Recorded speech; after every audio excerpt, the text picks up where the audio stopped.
प्रकल्प स्तरीय किशोर किशोरी प्रतिभा अन्वेषण कार्यक्रम अनुष्ठित। ब्रह्मपुर मिशन शक्ति भवन ठारे अधिका कार्यक्रम पाई किशोर किशोरी प्रतिभा अन्वेषण कार्यक्रम अनुष्ठित होइतिला।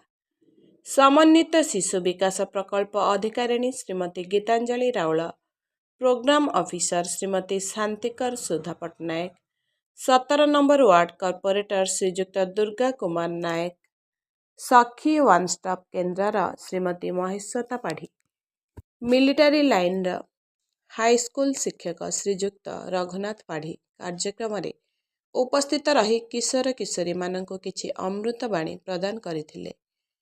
कार्यक्रम 5 गोटी विषय को नहीं प्रतियोगिता गीत, नाच, चित्र, रील्स और भाषण इत्यादि होइथिला। प्रतियोगिता प्राय 50 जन किशोरी भाग नहीं उत्साहित करथिले। कृति किशोर किशोरी मानक अतिथि मानक द्वारा प्रथम, द्वितीय, तृतीय भाव में पुरस्कृत करा जायथिला। परिशेष में सीडीपीओ श्रीमती गीताराणी राउल धन्यवाद अर्पण करथिले। एही कार्यक्रम में समस्त सुपरवाइजर सदस्य, अंगनवाड़ी कर्मी, मिशन शक्ति विभाग कार्यकर्ता माने उपस्थित रही सहयोग करथिले। मो ना वर्षा प्रियदर्शनी, मु बरहमपुर सहरांचल केन्द्र जड़े किशोरी बालिका।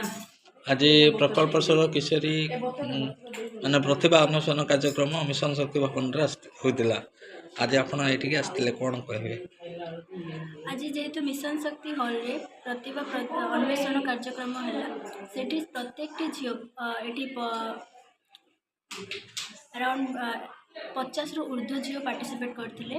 सेमानकु निज निज प्रतिभा को समस्त सामना को आने को सुजोग मिलता एवं से प्रतिभा घर लुचिकी रही से निज प्रतिभा को शो करने आपण ए पार्टिसिपेशन करथिले, आपण केमती लागिला? धन्यवाद। धन्यवाद।